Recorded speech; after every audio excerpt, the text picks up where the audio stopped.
नमस्कार दोस्तों, कैसे हैं आप लोग। आशा है आप लोग अच्छे होंगे। दोस्तों, आज हम आपके लिए लेके आए हैं कहानी प्रायश्चित। बारात लड़की वालों के दरवाजे पर पहुंच चुकी थी। लड़की की माँ दूल्हे की अगवानी के लिए आरती की थाल लिए पहले से ही दरवाजे पे खड़ी थी। दूल्हे को घोड़ी से उतारने के लिए दुल्हन के पिता और भाई आगे बढ़े। घोड़ी से उतरते ही दूल्हा लड़खड़ा गया तो उन्होंने सोचा बहुत देर से घोड़ी पर बैठा था, इसलिए ऐसा हुआ होगा। लेकिन स्टेज पर पहुंचते पहुंचते उनको सारा माजरा समझ में आ गया। दूल्हे साहब ने जमकर शराब पी रखी थी, इसलिए उससे चला भी नहीं जा रहा था। किसी तरह से स्टेज पर ले जाकर कुर्सी पर बैठा दिया गया। दोनों बाप बेटे ने आंखों ही आंखों में बात की। बेटे ने अपने पिता के चेहरे पर चिंता की रेखाएं देखकर उनके कान में कहा, कोई बात नहीं पापा, खुशी में ज़्यादा पी ली होगी। इससे पहले कि आपसे मैं कुछ और मैं कहता, दुल्हन के रूप में सजी तनीषा अपनी सहेलियों के साथ स्टेज पर पहुंच गई वरमाला की रस्म अदायगी के लिए। लेकिन जैसे ही दूल्हे को कुर्सी से उठने को कहा गया, वह जरा सा उठकर फिर कुर्सी पर धम्म से बैठ गया। इस बार दो लोगों की मदद से उसे उठाया गया। उसने तनीषा के गले में वरमाला डालने के लिए अपने दोनों हाथ हवा में लहराए, लेकिन क्या उसके हाथ बिना वरमाला डाले लहराकर वापस आ गए। जब 2-3 बार ऐसा हुआ तो आसपास के लोग आपस में कानाफूसी करने लगे। दुल्हन के लिबास में लजाई शर्माई तनीषा ने सारा माजरा समझते ही उग्र रूप धारण कर लिया और जयमाला को स्टेज पर पटक कर बोली, नहीं करनी मुझे इस शराबी से शादी, और पैर पटकते स्टेज से जाने लगी। तो उसकी इस अप्रत्याशित प्रतिक्रिया से सभी मेहमान सकते में आ गए। इससे पहले कि कोई उसे रोके, वह उसे अपने कमरे में गई और अंदर से दरवाज़ा बंद कर लिया। दोनों पक्षों में हलचल मच गई। तनीषा के माता पिता ने उसे दरवाज़ा खोलने के लिए कहा तो वह शर्त पर खोलने को राजी हुई कि इस निर्णय का विरोध नहीं होगा। दरवाज़ा खोलते ही सब यह देख कर हैरान रह गए कि उसने दुल्हन के कपड़े बदलकर साधारण कपड़े पहन लिए थे।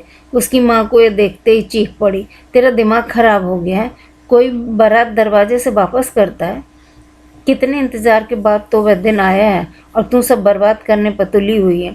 तूने यह सोचा कि कितने पैसों की बर्बादी होगी? तेरे पापा कहाँ से लाएंगे इतने पैसे? बिरादरी में हम क्या मुंह दिखाएंगे? इतने दूर दूर से लोग आए हैं शादी में शामिल होने के लिए। तेरे इस बर्ताव के कारण कोई दूसरा रिश्ता होना भी मुश्किल हो जाएगा। बाद में सब ठीक हो जाता है, लेकिन तू किसी की सुने तो ना। नहीं, उसका निर्णय ठीक है। मैं अपनी बेटी को कुएं में नहीं धकेल सकता। वह जब ऐसे खास मौके पर इतना पी कर आया है तो इस पर क्या भरोसा है कि उसे शराब की लत नहीं होगी। मेरी बेटी पढ़ी लिखी है, उसे अपने जीवन के निर्णय लेने का पूरा हक है। मैं लड़के वालों से सारी स्थिति का पता करता हूँ, उसके बाद जो यह चाहेगी वही होगा। तनीषा के पिता ने अपनी पत्नी की बात काटते हुए कहा, उसके साथ आपकी बुद्धि पर भी पत्थर पड़ गए हैं। यह तो ना समझ, आपकी तो समझदारी से काम लेना चाहिए। पत्नी ने आक्रोश में कहा, मैं अपनी जान दे दूंगी लेकिन ऐसे पियक्कड़ से शादी नहीं करूंगी।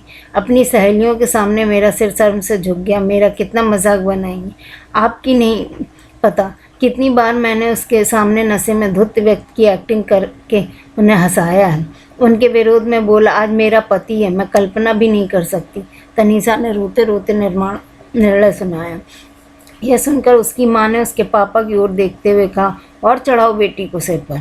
मैंने कितनी बार समझाया था कि बेटी को इतना मत पढ़ाओ, लेकिन मेरी सुनता कौन। अब भुगतो। एक हमारा ज़माना था, वो कुछ कहते और बोलते उससे पहले ही दूल्हे का भाई उन्हें यह कहकर बुलाने आया कि मम्मी पापा उनसे मिलना चाह रहे हैं। अभी तक तनीषा का भाई तथा लोग मूक दर्शक बने खड़े थे। वे इधर उधर चले गए। तनीषा के पापा ने अपनी पत्नी के साथ ले जाना उचित नहीं समझा और अपने बेटे तथा उसके मामा के साथ उनसे मिलने पहुंच गए। बैठने के बाद थोड़ी देर चुप्पी छाई रही। दूल्हे के माता पिता के चेहरे पर शर्मिंदगी के भाव साफ झलक रहे थे। फिर पिता ने कहा, माफ़ कर दीजिए, हमारे बेटे ने तो हमें कहीं का नहीं छोड़ा। इसे पीने की थोड़ी बहुत आदत है, लेकिन ऐसे मौके पर भी इतना पीकर आएगा मैं सोच भी नहीं सकता था। असल में इसके दोस्तों ने ही इस हाल में पहुंचाया। आप तो जानते हैं आज के बच्चों का लाइफ स्टाइल, लेकिन मैं वादा करता हूँ कि शादी के बाद आपको कभी शिकायत का मौका नहीं मिलेगा। कृपया रिश्ता स्वीकार कर लीजिए, इसी में दोनों परिवारों की भलाई है। रमेश जी, मेरे परिवार की किस में भलाई है, इसके लिए मैं आपके सोचने की आवश्यकता नहीं है। मैं ऐसे नशेड़ी दामाद को कभी स्वीकार नहीं कर सकता। आपने मुझे धोखा दिया, पहले क्यों नहीं बताया कि इसे नशे की लत है? या तो अच्छा हुआ कि फेरों के पहले भेद खुल गया, नहीं तो मेरी बेटी की ज़िंदगी बर्बाद हो गई होती। अब आप हमारे धन और मान सम्मान की भरपाई कैसे होगी? मेरी बेटी को आपके बेटे के कुकृत्य से जो सदमा लगा है, उसके लिए आपके पास कोई समाधान है? भाई साहब, मैं आपसे दोबारा माफ़ी मांगता हूँ। असल में मैंने सोचा था कि एक बार शादी हो जाएगी तो ये सुधर जाएगा। उनकी इस बात को बीच में काटते ही तनीषा के मामा बोले, सुधरने के लिए हमारी ही बेटी मिली थी? अपने स्वार्थ के लिए हमारी बेटी के सपने चूर चूर करने का आपको क्या अधिकार था? अब यह शादी नहीं हो सकती, और जो भी अभी तक कपड़े गहनों का लेन देन और हुआ है उसका हिसाब कर लीजिए। दूल्हे को अब तक होश आ गया था। वह दूर सिर झुकाए बैठा था। उसके पिता भारी मन से उठे और उसके पास जाकर उसे कंधे से पकड़कर उठाते हुए गाड़ी में बैठाकर चले गए। पीछे पीछे बाकी बाराती भी अपमानित होने के कारण झल्लाए से लौट गए। थोड़ी देर पहले जिस जगह चारों ओर सजे संवरे लोगों की चहल पहल थी, बैंड बाजे को की धुन पर बच्चे, जवान और बूढ़े थिरक रहे थे, वहाँ सन्नाटा पसरा हुआ था। उन्हें समेटने के लिए लोग किराए पर जो भी सामान आया था, उन्हें समेटने के लिए आए लोग प्रश्नवाचक दृष्टि से वातावरण को घूर रहे थे। कमरे में एक और तनीषा घुटने में मुंह छुपाए बैठी थी, तो दूसरी तरफ उसके माता पिता निशब्द पलंग पर लुढ़के थे। छोटा भाई आशीष बाहर सामान ढोने वालों को निर्देश दे रहा था। सच में समय अपना कब क्या रंग दिखा दे, हम कल्पना भी नहीं कर सकते। हमें उसके आगे घुटने टेकने ही पड़ते हैं। अब इस परिवार को तनीषा के भविष्य के लिए नए सिरे से सोचना पड़ेगा। गलती किसी की हो और भुगतना पड़ेगा किसी और को। लोगों को यह धारणा कब बदलेगी कि विवाह कोई जादू की छड़ी है, उसके होते हुए कोई इंसान बदल जाएगा। माँ बाप जब अपने बेटे के नशे की लत नहीं छुड़ा पाए तो किसी अनजानी लड़की से कैसे उम्मीद कर सकते हैं? और उसके लिए हम कैसे अपनी दूसरी परिवार की लड़की की बलि का बकरा बना सकते हैं? दूल्हे पवन को इस घटना से बहुत बड़ा झटका लगा। वह पढ़ा लिखा था कि वह एक अच्छी कंपनी में काम करता था। दोस्तों की गलत संगत से उसे पीने की लत लग गई थी, लेकिन ऐसे मौके पर भी उसके दोस्त घटिया हरकत करेंगे, वह उसके लिए बहुत अप्रत्याशित था। सारे घटना चक्र ने उसे झकझोर दिया था। उसे अपनेपन से घृणा होने लगी थी।